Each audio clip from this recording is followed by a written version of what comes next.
मैं दिल्ली के एक बड़े निजी अस्पताल के लेबर वार्ड में सफाई का काम करती थी, पर किसी को भनक तक नहीं थी कि उसी मेडिकल कूड़े को छांटकर मैं लाखों रुपए कमा लेती थी। यह सुनकर आपके भी रोंगटे खड़े हो जाएंगे कि प्रसव के बाद डॉक्टर और नर्सें किस चीज को यूं ही कचरे में फेंक देती हैं। वही एक चीज जिसे दुनिया सोने के भाव खरीदने को तैयार रहती है। मेरा नाम आरती है। आज मैं 38 साल की हूँ। मेरी कहानी की शुरुआत 2018 की एक रात से होती है, लेकिन इसकी जड़ें मेरे बचपन की तंगी में हैं। मैंने बचपन से गरीबी और किल्लत के अलावा कुछ नहीं देखा। मेरे पिता एक दिहाड़ीदार मजदूर थे, जिन्होंने उम्र भर पसीना बहाया, पर हमारे घर में 2 वक्त की रोटी भी अक्सर तरसाकर मिलती। मैं उनकी इकलौती बेटी और मेरे 2 भाई थे। जैसे जैसे पिता की तबीयत बिगड़ती गई, घर का चूल्हा ठंडा पड़ता गया। उन्हें खांसी ने जकड़ लिया, बदन टूटने लगा और एक दिन ऐसा आया कि वह काम पर जाना बंद कर बैठे। तब मेरी माँ ने हिम्मत की और पास के एक प्राइवेट अस्पताल में सफाई का काम पकड़ लिया। वही अस्पताल जहां बाद में मैं काम करने लगी। माँ की मामूली तनख्वाह से हमारा टूटा फूटा घर किसी तरह चलने लगा, मगर जिंदगी के थपेड़े थमे नहीं। पिताजी बीमारी से जूझते जूझते चल बसे। माँ अकेली पड़ गई। बचपन में तय रिश्ते के मुताबिक मेरी शादी दूर के रिश्तेदार के बेटे रोहित से कर दी गई। माँ को क्या मालूम था कि रोहित को नशे की लत लग चुकी है। जिम्मेदारी से भागने वाला, हर समय नशे में धुत। शादी के बाद सच सामने आते ही मेरे पैरों तले जमीन खिसक गई। माँ खुद शुगर की मरीजस थी और अक्सर उनकी तबीयत बिगड़ जाती। तब तक मेरे 2 बच्चे हो चुके थे, एक बेटा और एक बेटी। रोहित कोई काम धंधा नहीं करता, सो पूरा घर चलाने का बोझ मेरे कंधों पर आ गिरा। एक दिन माँ का शुगर लेवल बहुत नीचे चला गया। मैंने उनका हाथ दबाकर कहा, अम्मा, अब आप आराम करो, आपकी जगह मैं काम पर जाऊंगी। उनकी आंखों में आंसू आ गए। बोली, बेटी, मैं तुम्हें कुछ दे नहीं पाई, पढ़ा भी न सकी, बस यह गरीबी दे गई। अब तुम भी वही काम करोगी जो मैं करती रही। मैंने उनका हाथ थामकर कहा, काम कोई छोटा बड़ा नहीं होता अम्मा, और रोहित के साथ निभाना भी है, घर की इज्जत भी तो रखनी है। किस्मत ने मुझे वहीं ला खड़ा किया, जहां कभी मेरी माँ खड़ी थी। मैं भी उसी अस्पताल में, उसी वर्दी में माँ की जगह काम करने लगी। माँ ने ईमानदारी और मेहनत से वहां अच्छी पहचान बना ली थी, जिसका फायदा मुझे मिला। मगर घर की तंगी जिसकी तस रही, पति का नशा, माँ की महंगी दवाइयाँ और बच्चों के खर्चे मेरी कमर तोड़ देते। तनख्वाह महीने के पहले 10 दिनों में ही उड़ जाती।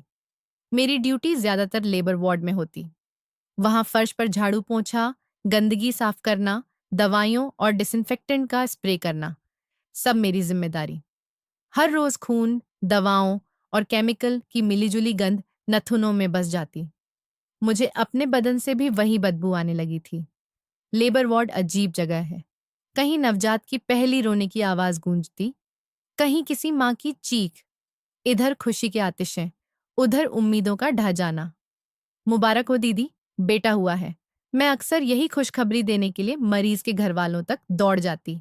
बहुत बहुत धन्यवाद भाभी, कहते हुए कोई 500 का नोट मेरी हथेली में रख देता। मेरे लिए वह किसी खजाने से कम नहीं होता। मैं हमेशा खुशखबरी देने में सबसे आगे रहती, ताकि थोड़ा बहुत एक्स्ट्रा पैसा मिल जाए। पर वह भी ऊंट के मुंह में जीरे जैसा ही था। घर लौटते ही बच्चे अपनी फरमाइशों की झड़ी लगा देते। माँ, पड़ोस के अमित के नए जूते आए हैं, मेरे तो फट गए। माँ, स्कूल में सब बच्चे जूस पीते हैं, मुझे भी चाहिए। उनकी बातें दिल में तीर की तरह चुभती। मेरी कमाई माँ की दवाइयों और रोहित के नशे में समा जाती। बच्चों की इच्छाएं आधी अधूरी रह जाती। रात को छत को घूरते हुए सोचती, क्या मेरी जिंदगी ऐसे ही सफाई करते करते निकल जाएगी? क्या कभी यह अंधेरा टूटेगा?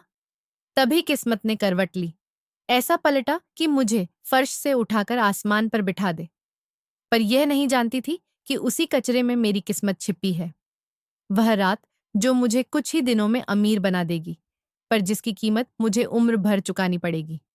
2018 की एक शाम, एक चमचमाती काली गाड़ी मेरे घर के सामने आकर रुकी। गली के सारे बच्चे खेल छोड़कर उसे देखने दौड़ पड़े। हमारी गली में इतनी बड़ी, इतनी साफ गाड़ी कभी नहीं आई थी। मैं दरवाजे पर खड़ी हैरान थी। यह गाड़ी यहाँ क्यों? उसमें से पैंट कोट पहने सलीकेदार आदमी उतरा। उसके पॉलिश किए जूते गली की मिट्टी में भी चमक रहे थे। उसने एक नज़र मेरे घर पर डाली, फिर मेरी तरफ देखते हुए बोला, आप आरती हैं? उसकी आवाज़ भारी और सधी हुई थी। मैंने घबराकर कहा, जी, मैं ही आरती हूँ। कोई काम? वह बोला, आप दिल्ली के उस बड़े अस्पताल के लेबर वार्ड में सफाई करती हैं?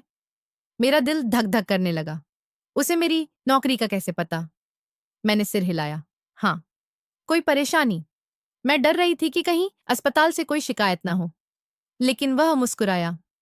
नहीं, कोई परेशानी नहीं, बल्कि अब आपके सारे मसले खत्म होने वाले हैं। मैं चौकन्नी हो गई। अगर अस्पताल का काम होता तो वहीं बुलाते। घर आने की क्या जरूरत? मैं उसे शक की नजर से देख रही थी। उसने पूछा, अंदर आ सकता हूं? आपसे एक जरूरी बात करनी है। मैंने झिझकते हुए कहा, ठीक है, आइए। मेरा छोटा सा घर और टूटी दीवारें उसके महंगे कपड़ों के सामने जैसे शर्मिंदा हो रही थीं। वह बैठा तो पुरानी कुर्सी चरमरा उठी। मैंने हिम्मत करके कहा, देखिए, मैं अजनबियों से बातें नहीं करती, लेकिन आपने अस्पताल का नाम लिया है। मैं वहां 5 साल से काम कर रही हूं और मुझसे पहले मेरी माँ 15 साल तक वहीं रहीं। यह सुनते ही उसकी आंखों में चमक आ गई। मतलब, आप अस्पताल के अंदर की बहुत बातें जानती होंगी, खासकर लेबर वार्ड की। मैंने कहा, जानती तो हूं, पर वहां सब ईमानदारी से काम होता है, कोई गलत नहीं। वह थोड़ा झुककर बोला, बस उनके इसी अच्छेपन का थोड़ा फायदा उठाना है, ऐसा कि आपको इतने पैसे मिलेंगे जितना आपने सोचा भी नहीं। मैं हतप्रभ, कौन सा फायदा? वह मुस्कुराया, तुम रोज कचरा उठाती हो ना, उसी कचरे में तुम्हारे लिए एक ऐसा माल है जो तुम्हें कुछ ही दिनों में करोड़पति बना सकता है। जैसे किसी ने मेरे सिर पर हथौड़ा मार दिया। कचरे से करोड़पति। एक पल को लगा यह आदमी पागल है या मेरी गरीबी का मजाक उड़ा रहा है। मेरी तंगी का तमाशा देखने आए हो? निकलो यहां से। मेरे लहजे में सख्ती आ गई। वह गुस्सा करने के बजाय हल्के से मुस्कुराया। आरती जी, जो बात मैं बताने जा रहा हूं वह शायद आपके अस्पताल के बड़े बड़े डॉक्टरों को भी न पता हो, क्योंकि यह हिंदुस्तान है और यहाँ लोगों को एहसास ही नहीं कि बच्चा होने के बाद औरत के शरीर से निकलने वाली एक कीमती चीज को यूं ही फेंक दिया जाता है, जिसे बेचकर हजारों नहीं लाखों कमाए जा सकते हैं। उसके लहजे ने मेरे गुस्से को जिज्ञासा में बदल दिया। कौन सी चीज? उसने जेब से एक मुड़ी तुड़ी पर्ची निकाली। कल से जब भी कोई डिलीवरी हो, तुम उस कचरे में से वह चीज अलग थैली में रख लेना। मैंने बेसब्री से पूछा, पर है क्या? उसने पर्ची मेरी तरफ बढ़ाई। सब लिखा है, इसे ध्यान से पढ़ लेना। कल से काम शुरू, मैं खुद संपर्क करूंगा। और वह उठकर बाहर चला गया। मैं तब तक उसे देखती रही जब तक काली गाड़ी गली के मोड़ से ओझल न हो गई। मैंने कांपते हाथों से वह पर्ची खोली। उस पर सिर्फ एक शब्द लिखा था, एक मेडिकल शब्द जिसे मैंने कभी कभार नर्सों की जुबान से सुना था, लेकिन उसका मतलब मुझे ठीक ठीक नहीं मालूम था। मैं उस शब्द को बार बार पढ़ती रही। समझ में नहीं आ रहा था कि वह बेकार सी चीज, जिसे इस्तेमाल की हुई रुई और पट्टियों के साथ फेंक दिया जाता है, इतनी कीमती कैसे हो सकती है। दिल कह रहा था धोखा है, दिमाग कह रहा था अगर थोड़ी भी सच्चाई हुई तो बच्चों की जिंदगी बदल सकती है। उसी एक शब्द ने मेरे भीतर लालच और डर की ऐसी जंग छेड़ दी जिसका फैसला अगले दिन लेबर वार्ड में होना था। उस रात मुझे नींद नहीं आई। बिस्तर पर करवटें बदलती रहीं। वह पर्ची, वह शब्द, वह अजनबी की सधी आंखें और करोड़पति वाला वाक्य, सब किसी ख्वाब जैसा, जो डरावना भी और खूबसूरत भी। एक तरफ डर रोकता, दूसरी तरफ घर की हालत, बच्चों के भूखे चेहरे और माँ की बीमारी मुझे उसी राह पर धकेलते। मैंने उठकर कोने में सोए बच्चों को देखा। चांदनी उनके मासूम चेहरों पर पड़ रही थी। उनके फटे कपड़े, दुबले बदन देखकर मेरे भीतर दर्द उमड़ा। नहीं, मैं तुम्हारी जिंदगी यूं बर्बाद नहीं होने दूंगी। मैं बुदबुदाई। अगर कचरे में ही मेरी किस्मत का सोना छुपा है तो मैं उसे निकाल कर रहूंगी। यह सोचते ही डर जैसे गायब हो गया। उसकी जगह अजीब सी हिम्मत ने ले ली। सुबह अस्पताल के लिए तैयार होते मेरी धड़कन पहले से तेज थी। मैंने काम वाले बैग में एक अतिरिक्त साफ थैला छिपा लिया। हाथ कांप रहे थे, पर इरादा पक्का था। अस्पताल पहुंची, सब कुछ वही, वही गलियारे, वही चेहरे, वही बदबू, पर आज सब कुछ अलग सा। हर चेहरा मुझे शक से देखता महसूस हो रहा था। आरती, आज बड़ी खामोश लग रही हो। तबीयत तो ठीक है? सिस्टर प्रीति ने गुजरते हुए पूछा। वह पुरानी और सख्त मिजाज नर्स थी। मैं चौंक पड़ी। जी सिस्टर, सब ठीक, बस रात को नींद नहीं आई। वह बोली, चलो काम पर ध्यान दो। आज सुबह सुबह 3 डिलीवरी केस आए हैं। लेबर वार्ड एकदम चमकना चाहिए। उनके जाते ही मेरे सीने में धड़कन और तेज। 3 केस मतलब 3 मौके। मैंने झाड़ू पोछा उठाया और लेबर वार्ड की ओर बढ़ गई। सफाई का नाटक कर रही थी, ध्यान अंदर से आने वाली आवाजों पर। बार बार शीशे से झांकती। वक्त रेंग रहा था और बेचैनी बढ़ती। फिर वह पल आ गया। पहली डिलीवरी पूरी हुई। नर्सों ने बच्चे को साफ किया, वार्मर में रखा। घर वालों तक खुशखबरी पहुंची। मुबारक हो, बिटिया हुई है। बच्ची के पिता कांपते हाथों से 500 का नोट मेरी ओर बढ़ा रहे थे। पर आज मेरी नजर उस नोट पर नहीं थी, बल्कि उस डस्टबिन पर, जिसमें खून और रुई में सनी कई चीजों के साथ वह कीमती थैली भी फेंकी गई थी। जैसे ही डॉक्टर और नर्सें बाहर आईं, मैं सफाई के बहाने अंदर घुस गई। दरवाजा हल्का बंद किया और डस्टबिन की तरफ बढ़ी। हाथ कांप रहे थे, माथे पर पसीना। जिंदगी में कभी चोरी नहीं की थी और यह काम दुनिया का सबसे मुश्किल लग रहा था। हिम्मत करके डस्टबिन में हाथ डाला। खून और गंदगी देखकर उल्टी सी लगी, पर उस अजनबी की आवाज गूंजी, यह तुम्हें कुछ ही दिनों में करोड़पति बना देगा। मैंने निशानियों के मुताबिक वही थैली उठाई और तेजी से अपने छुपाए बैग में डाल दी। तभी दरवाजा अचानक खुला। एक जूनियर नर्स अंदर आई। अरे आरती, अभी तक ये साफ नहीं हुआ। जल्दी करो, दूसरा मरीज लाना है। मैं जैसे पकड़ी गई थी, झट से बैग को बाल्टी के नीचे सरका दिया। जी सिस्टर, बस 5 मिनट में। उसके निकलते ही मेरी जान में जान आई। मामला पकड़े जाने के बिल्कुल करीब था। शाम तक डर डर कर, छुप छुप कर मैंने 2 और थैलियां जमा कर लीं। छुट्टी के समय मैंने वो थैले बड़े बैग में छिपाए और अस्पताल के पिछले गेट की तरफ निकल गई। वह गेट आमतौर पर कम इस्तेमाल होता।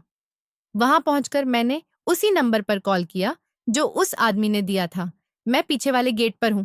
दूसरी तरफ से आवाज आई, 5 मिनट में पहुंच रहा हूं। ठीक 5 मिनट बाद वही काली गाड़ी अंधेरे से निकली। वह आदमी उतरा और मेरी तरफ बढ़ा। बिना कुछ कहे मैंने थैला उसके हवाले किया। उसने थैला पिछली सीट पर फेंका और जेब से नोटों की मोटी गड्डी निकालकर मेरे हाथों में ठूंस दी। यह तुम्हारी आज की मेहनत है। मेरे कांपते हाथों में 2,000 के नोट थे, शायद 800 से भी ज्यादा। मेरी महीने भर की तनख्वाह का 10 गुना। इतना पैसा एक साथ मैंने कभी नहीं देखा था। मेरे मुंह से निकला, कहा था ना, यह कचरा नहीं, सोना है। वह मुस्कुराया, गाड़ी में बैठा और तेजी से निकल गया। मैं वहीं खड़ी नोटों को देखती रह गई। आंखों में आंसू आ गए। डर, अपराध बोध और शर्मिंदगी पर अब लालच और खुशी भारी पड़ चुकी थी। मुझे अपने भूखे बच्चे, बीमार माँ और एक रोशन कल दिखाई दे रहा था। मैंने उसी वक्त तय कर लिया, अब यह काम रोज होगा। अस्पताल से घर तक का रास्ता जैसे हवा में उड़कर तय हुआ। नोटों की गड्डी मुझे कागज के टुकड़े नहीं लगी। वह मेरी उम्मीदें थीं, मेरे बच्चों के सपने, माँ की सेहत की गारंटी। डर और जुर्म का एहसास पीछे छूट चुका था।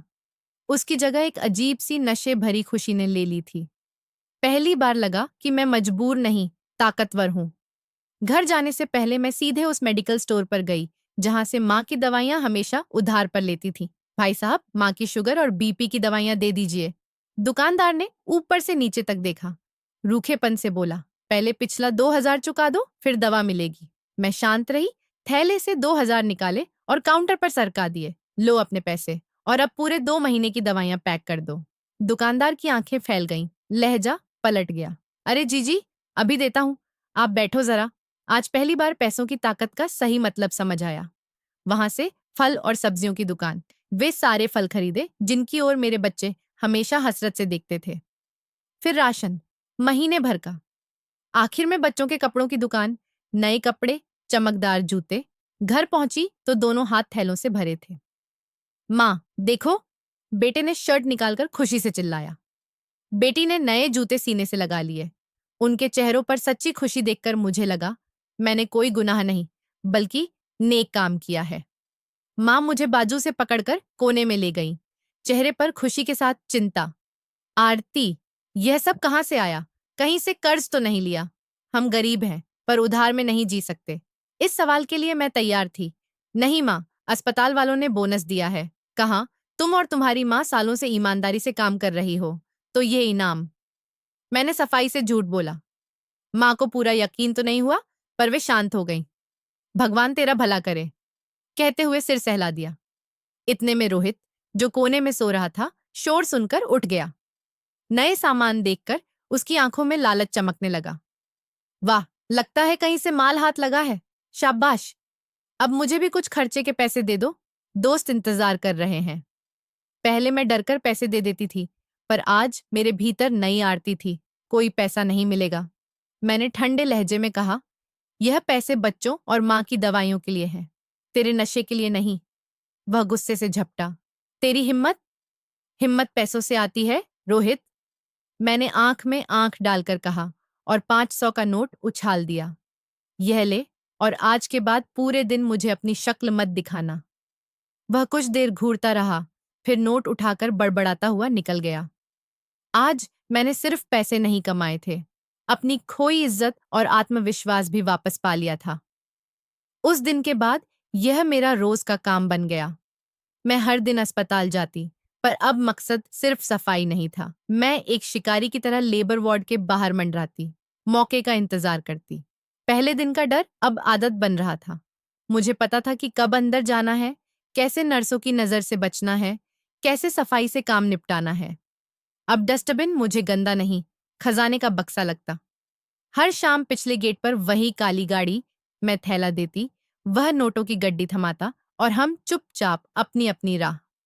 कुछ ही हफ्तों में घर का नक्शा बदल गया। टूटी चारपाइयों की जगह नए बिस्तर, रसोई में भरा पूरा राशन, बच्चों के अच्छे कपड़े। माँ की तबीयत भी सुधरने लगी। पर बदलाव सिर्फ घर तक सीमित नहीं रहा। मोहल्ले वालों की आंखें भी चमकी। अरे आरती, आज तो बड़ी चमक रही है, लगता है लॉटरी लग गई, एक पड़ोसन बोली। मैं मुस्कुरा दी। भगवान की दया है। सबकी निगाहें मुझ पर थीं। उनकी फुसफुसाहटें, माँ की चिंता भरी नजरें, सब महसूस करती। पर दौलत का नशा सिर चढ़ चुका था। पैसा अजीब चीज है। जब नहीं होता तो इज्जत और आत्मा कुचल देता है। जब आता है तो इंसान को उसकी औकात भुला देता है। मेरे साथ भी यही हो रहा था। मैं अब वह पुरानी, डरी सहमी आरती नहीं रही। मेरे चलने में भरोसा, आवाज में दम आ गया। झोपड़ी छोड़कर मैंने उसी मोहल्ले के किनारे एक छोटा पक्का घर किराए पर ले लिया। घर में फ्रिज, टीवी, जरूरत की लगभग हर चीज। बच्चों ने अच्छे कपड़े पहनने शुरू कर दिए। अस्पताल का काम मैंने नहीं छोड़ा। मेरा असली खजाना तो वहीं था। पर अब मैं झाड़ू पोंछा लगाने वाली आरती मौसी से आरती जी बन गई थी। मैं अक्सर नर्सों और स्टाफ के लिए चाय नाश्ता ले जाती। कभी किसी की थोड़ी बहुत मदद कर देती। लोग हैरान, पर कोई सीधे पूछने की हिम्मत नहीं करता।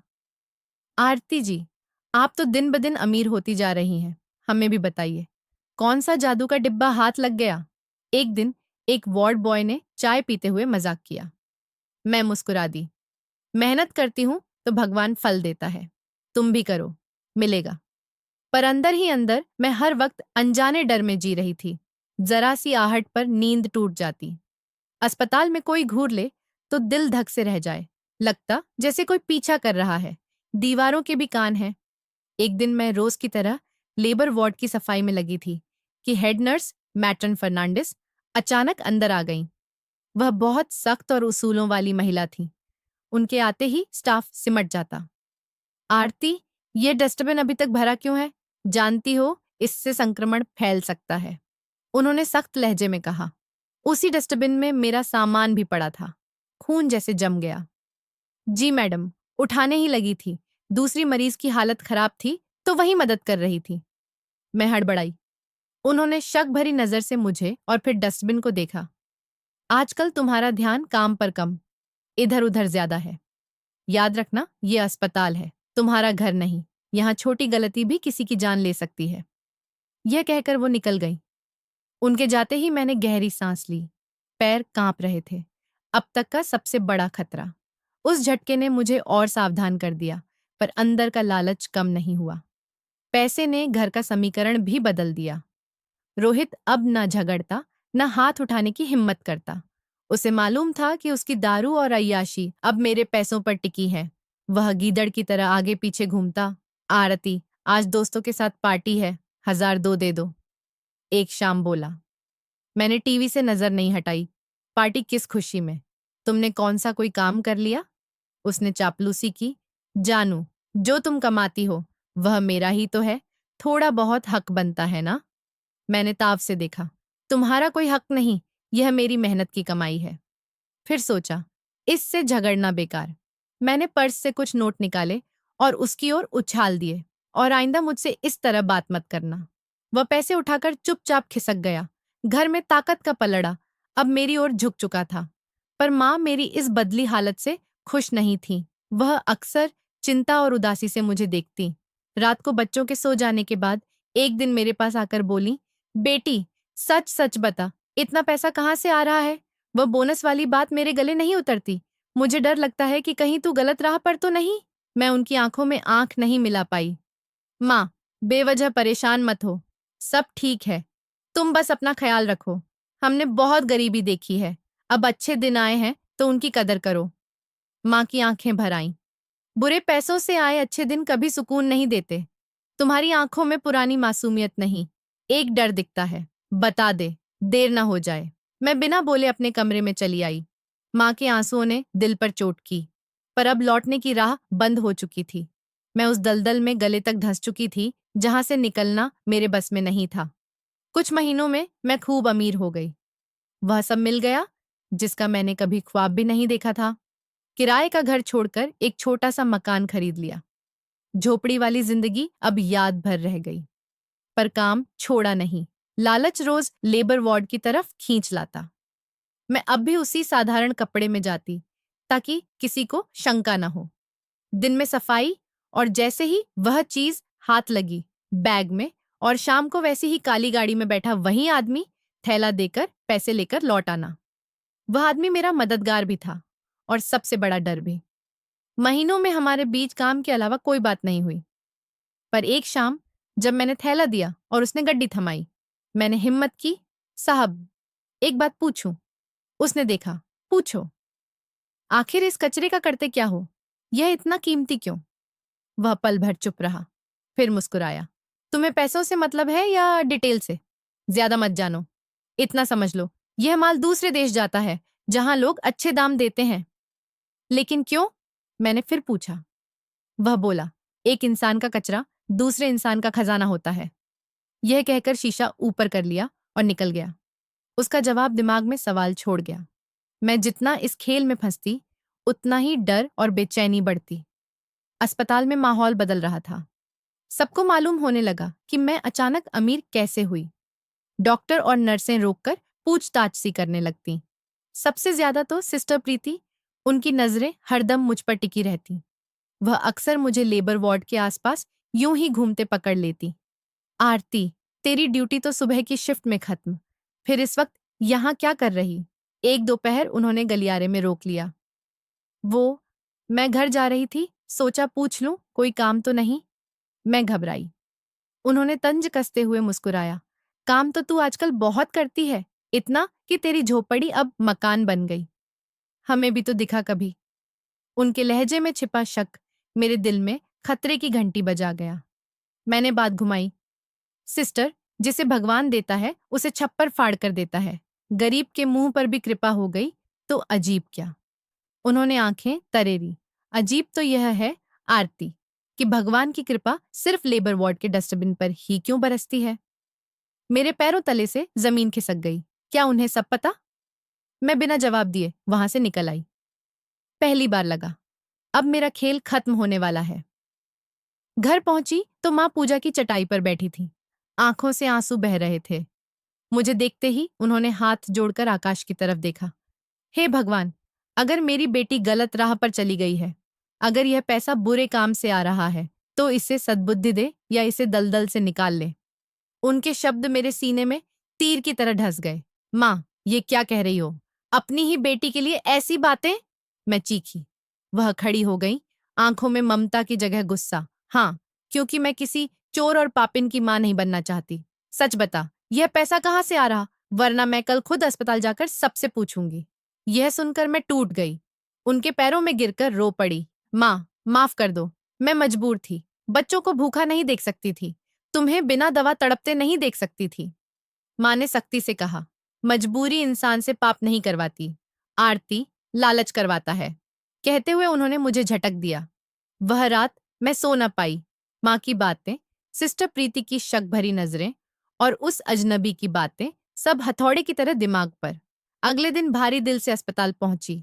सोच लिया था, आज आखिरी बार यह काम करूंगी, फिर उस आदमी से साफ कह दूंगी। अब नहीं, अब तक इतना पैसा हो चुका था कि कोई छोटा मोटा काम शुरू कर लूं। मैंने लॉकर खोला तो यूनिफॉर्म से एक मुड़ी तुड़ी पर्ची फिसल कर गिरी। दिल धक से कांपते हाथों से खोला। उसमें लिखा था, मैं जानती हूँ तू कूड़े में से क्या निकालती है। मेरी सांसें रुक सी गईं। यह किसने लिखा? किसको मेरा राज पता? दिमाग दौड़ा। हेड नर्स, कोई सफाई वाला, या फिर सिस्टर प्रीति? हाँ, वही। मैंने पर्ची मुट्ठी में भींची, जेब में ठूंसी और ऐसे दिखाया जैसे कुछ हुआ ही न हो, पर भीतर से पूरा शरीर कांप रहा था।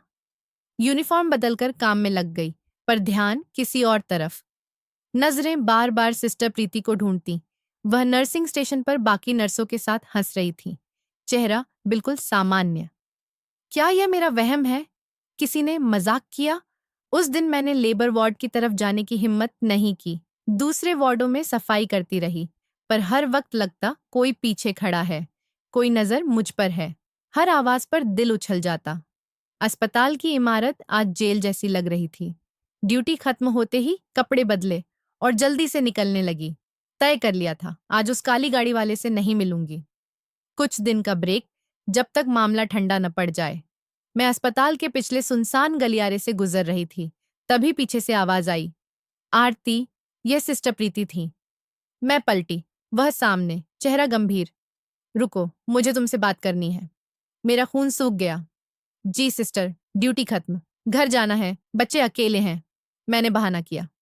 वह बोली, ड्यूटी तो खत्म हो गई होगी, पर तुम्हारा वो खास काम अभी बाकी है ना?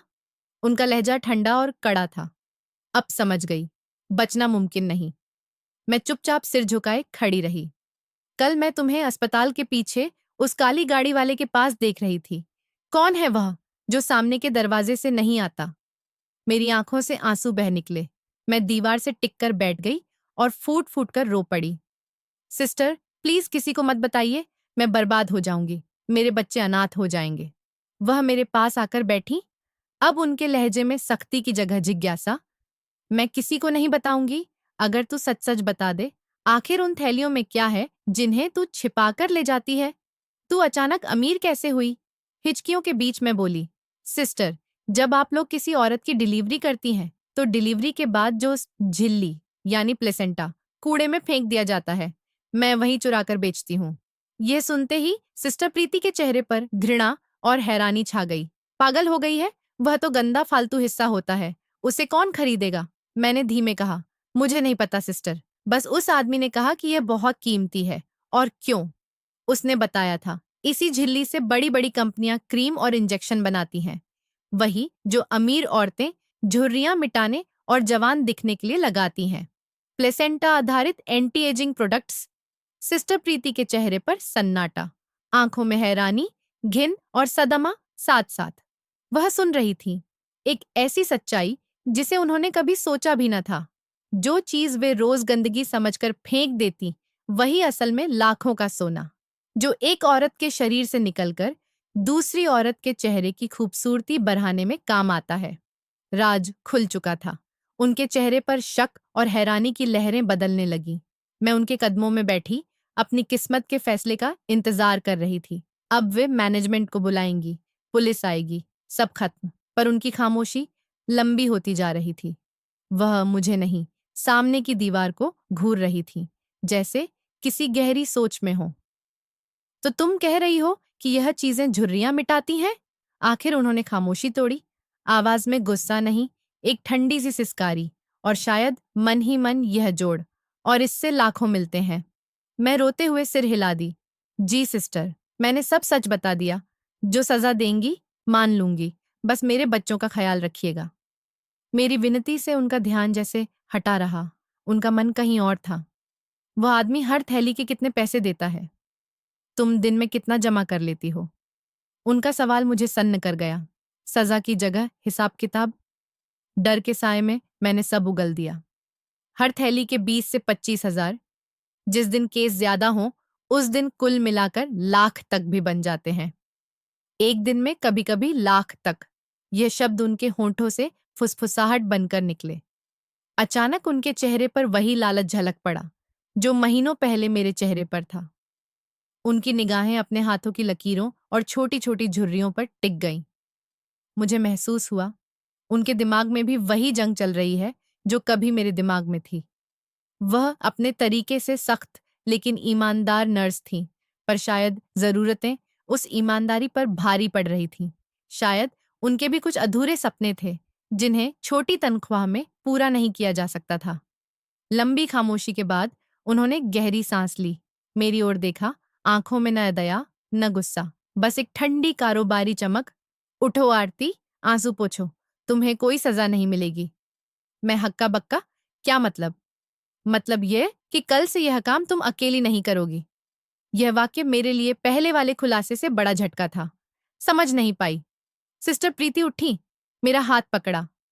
अब रोना धोना बंद, काम का वक्त शुरू। तुम बहुत बेवकूफी से काम कर रही थी, कभी भी पकड़ी जा सकती थी। अब ऐसा नहीं होगा। जैसे ही कोई केस खत्म होगा, थैली डस्टबिन में नहीं जाएगी, मैं उसे खुद उठाकर मेडिकल स्टोर रूम के उस कोने में रख दूंगी जहां कोई जाता नहीं। वहां वह सुरक्षित रहेगी। तुम्हें बार बार लेबर वार्ड के बाहर मंडराने की जरूरत नहीं। छुट्टी के वक्त तुम स्टोर रूम से थैला उठाकर बाहर जाकर उस आदमी को दे देना, समझी? मैं जड़ हो गई। जिस औरत से मुझे मौत जैसा डर लगता था, वही अब मुझे गलत काम और सुरक्षित तरीके से सिखा रही थी। और जो पैसा आएगा, उन्होंने शर्त रख दी, उसमें से 30% मेरा होगा। धीरे धीरे खेल समझ में आ गया। यह दया नहीं, पार्टनरशिप की पेशकश थी। उन्होंने मेरी मजबूरी और डर को अपनी तरक्की का जरिया बना लिया था। मेरे मुंह से निकल पड़ा, पर सिस्टर, यह तो जुर्म है।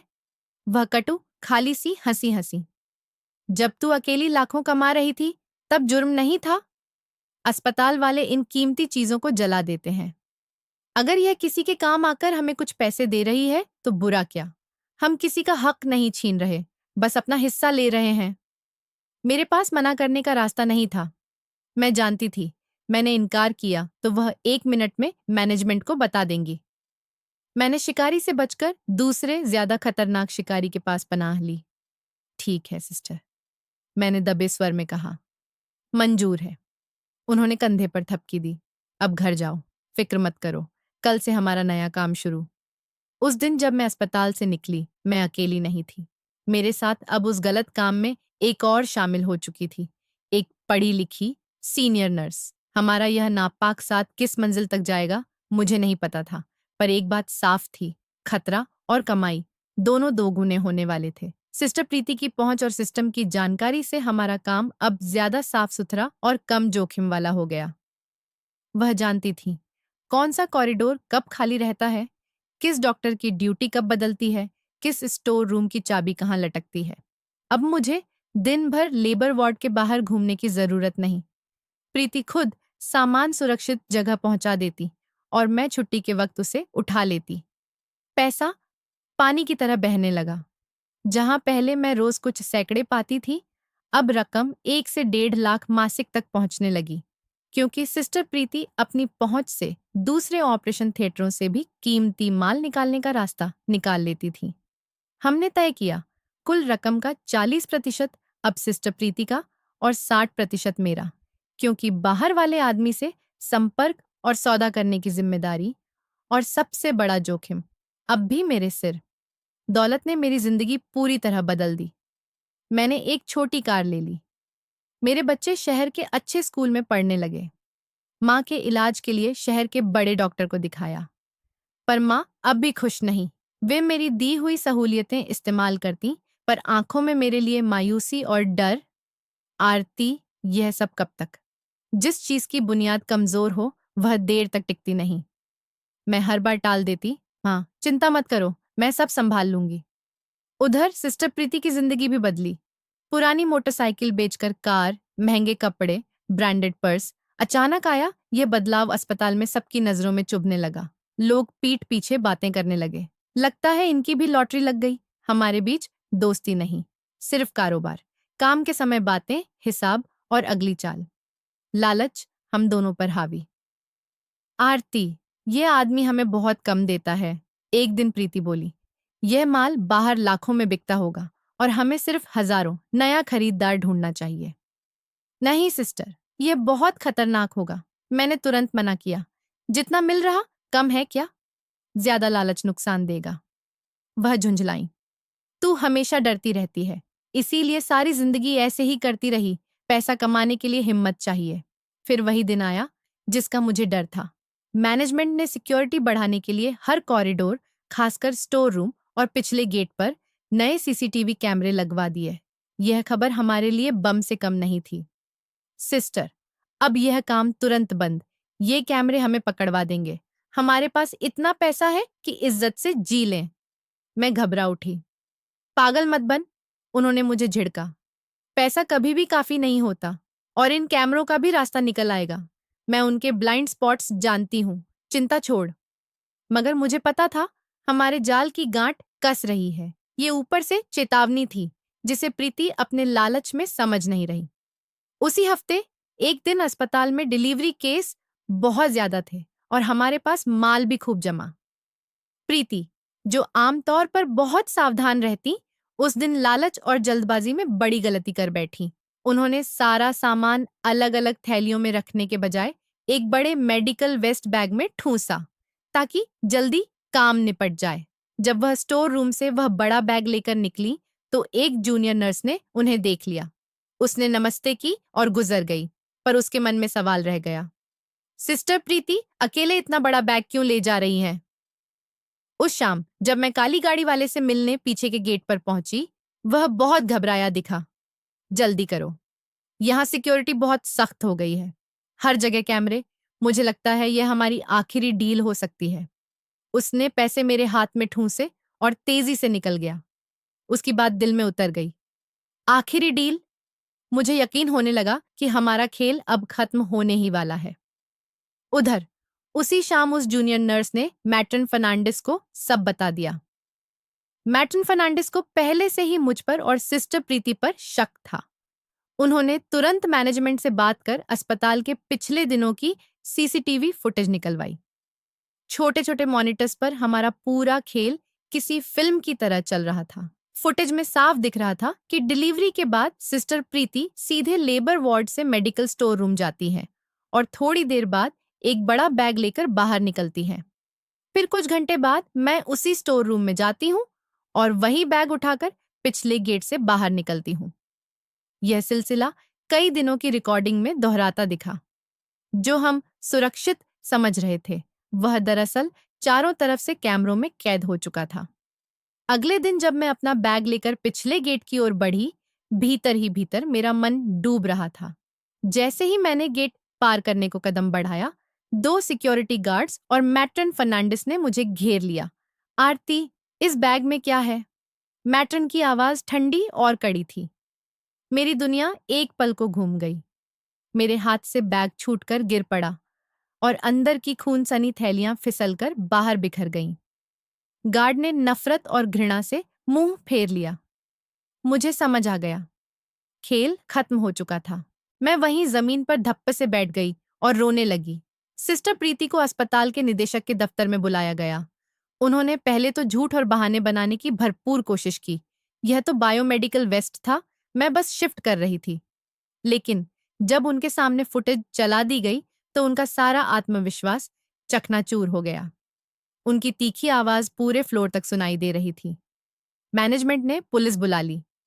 ये स्कैंडल शहर में आग की तरह फैल गया। अस्पताल की साख को बड़ा धक्का लगा। अखबारों में सुर्खियां बनी, लोगों में खौफ और घृणा का माहौल। उस काली गाड़ी वाले आदमी का कोई सुराग नहीं मिला। जैसे ही उसे खतरे की बू आई, वह ऐसे गायब हुआ मानो कभी था ही नहीं। इस पूरे खेल में सिर्फ वही बच निकला। मुकदमा चला। सिस्टर प्रीति, एक पढ़ी लिखी सीनियर नर्स, अपने पेशे की मर्यादा कलंकित करने के अपराध में मुझसे कहीं ज्यादा कड़ी सजा की हकदार ठहरी। मुझे उनके मुकाबले कम सजा मिली, पर जेल की सलाखें मेरे हिस्से भी आईं। जो कुछ कमाया था, घर, गाड़ी, जेवर, नकदी, सब जब्त हो गया। मेरा परिवार फिर उसी झोपड़ी में लौट आया, पर इस बार सिर पर गरीबी के साथ बदनामी का भारी दाग भी था।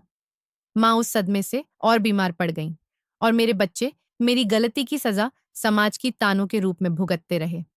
कई साल बाद जेल की तंग कोठरी की सर्द दीवारों से टिककर मैं अपनी जिंदगी को टटोलती हूँ। मुझे अपने के पर शर्म आती है। मैं मानती हूँ कि मैंने चोरी की, गुनाह किया और लालच में अंधी हो गई। मैं उसकी सजा भुगत भी रही हूँ। पर जैसे ही आंखें बंद करती हूँ, बच्चों के चेहरे तैर उठते हैं। जब उन्होंने पहली बार नए कपड़े पहनकर स्कूल में कदम रखा था, माँ का वह सुकून भरा चेहरा, जब उन्हें समय पर दवाइयाँ मिलने लगी थीं। जो कुछ भी मैंने किया, उसकी शुरुआत लालच से नहीं, मजबूरी और मोहब्बत से हुई थी। मेरा गुनाह यह था कि मैंने अपने बच्चों के लिए बेहतर जिंदगी का सपना देखा, पर गलत रास्ता चुन लिया। अंजाम बेहद बुरा हुआ। मैं बार बार खुद से पूछती, क्या कोई और रास्ता नहीं था? क्या मैंने जल्दबाजी में हार मान ली? एक शाम जेल के पुस्तकालय में काम करते हुए मेरी नजर एक पुरानी डायरी पर पड़ी। वह किसी पूर्व कैदी की थी, पन्ने पीले मगर शब्द गहरे। उस औरत ने भी मेरे जैसी गलती की थी, लालच और जल्दबाजी में गैर कानूनी राह चुन ली थी। मगर उसने लिखा, जेल आने के बाद उसने खुद को पूरी तरह बदल दिया, पढ़ाई की, हुनर सीखे और बाहर निकलकर ईमानदारी की नई जिंदगी शुरू की। उसने लिखा, गुनाह करना एक गलती हो सकती है, पर उस गलती से सीख न लेना उससे बड़ा गुनाह है। उन शब्दों ने मेरे भीतर एक नई लौ जलाई। एहसास हुआ, मैं सजा काटकर बाहर तो निकल जाऊंगी, पर अगर दिमाग नहीं बदला तो फिर उसी दलदल में धंस सकती हूँ। मैंने जेल के शिक्षा कार्यक्रमों में नाम लिखाया, सिलाई कढ़ाई सीखी, कढ़ाई के design, blouse fitting, school uniform की सिलाई, थोड़ा बहुत ब्यूटी वर्क का बेसिक कोर्स भी किया, ताकि बाहर निकलकर इज्जत से कमाने का रास्ता हो। सिस्टर प्रीति से मेरी जेल में कभी मुलाकात नहीं हुई। सुना कि वह अपनी सजा काट रही है और उनका घमंड टूट चुका है। अब मेरा उनसे कोई बैर नहीं था। मेरी लड़ाई अब सिर्फ अपने आप से थी, अपने अतीत के फैसलों से। कई बरस बाद जब मैं जेल से बाहर आई, तो दुनिया पहले से ज्यादा कठोर लगी। माथे पर कैदी का दाग था। मोहल्ले के लोग मुझे घृणा और तंज के साथ देखते। मेरा परिवार अब भी उसी झोपड़ी में था, माँ और बूढ़ी और कमजोर, पर उन्होंने मुझे गले से लगा लिया। अब तू वापस आ गई आरती, बस यही जरूरी है। उनकी आवाज में वर्षों का दर्द और अथाह प्यार था। बच्चों की आंखों में शरारत की जगह एक उदासी थी, पर उनमें मेरे लिए उम्मीद भी थी। मैंने बिना देर किए सिलाई कढ़ाई के छोटे छोटे काम शुरू कर दिए। स्कूल यूनिफॉर्म, पड़ोस की औरतों के ब्लाउज, फॉल पीको, छोटे छोटे ऑर्डर। कमाई बहुत कम, पर उसमें सुकून था। अब मैं अपनी कमाई से डरकर नहीं, इज्जत के साथ सोने लगी। मेरे बच्चों को शायद अब ब्रांडेड कपड़े नहीं मिलते थे, पर वे स्कूल में सिर ऊंचा करके अपनी माँ के बारे में बात कर सकते थे, क्योंकि उनकी माँ अब सच की राह पर थी। एक दिन मेरे छोटे बेटे ने पूछा, माँ, अब हम इतने गरीब क्यों हैं? पहले तो हमारे पास सब कुछ था। मैंने उसे पास बिठाया, प्यार से उसके बाल संवारते हुए कहा, बेटा, पहले जो कुछ हमारे पास था, उसकी बुनियाद कमजोर थी। वह रेत का महल था, एक झटके में ढह गया। आज जो थोड़ा बहुत हमारे पास है, वह सच की जमीन पर खड़ा है। हराम की दौलत आंखों को चौंधिया सकती है, पर दिल को कभी सुकून नहीं देती। वह सहूलियतें देती हैं, इज्जत नहीं, और इज्जत ही सबसे बड़ी दौलत है। उस दिन मुझे लगा, मेरी सजा सच में पूरी हुई, क्योंकि मैंने अपनी गलती से सीख ली। मेरी कहानी का अंत त्रासदी से सना जरूर है, पर उससे निकलता सबक साफ है। जिंदगी में हर इंसान ऐसे मोड़ से गुजरता है जब मजबूरी उसे गलत राह की ओर धकेलती है। पर किसी भी मजबूरी का जवाब झूठ, चोरी या हराम की कमाई नहीं हो सकता। हराम की दौलत कुछ वक्त के लिए सहूलियतें और चमक दे सकती है, पर वह सुकून, इज्जत और आत्मसम्मान छीन लेती है। सच्ची खुशी और स्थायी सफलता सिर्फ ईमानदारी, मेहनत और सच्चाई के रास्ते पर मिलती है। गलत रास्ते से मिली कामयाबी हमेशा अस्थायी होती है, और उसका अंजाम अक्सर बेहद बुरा। जिंदगी की सबसे बड़ी पूंजी आपका अच्छा चरित्र और सम्मान है, जिसके आगे दुनिया की हर दौलत छोटी है। तो दोस्तों, यह मेरी कहानी से निकला सबक है। यह पूरी कथा काल्पनिक है। इसका किसी व्यक्ति, स्थान या वास्तविक घटना से कोई संबंध नहीं।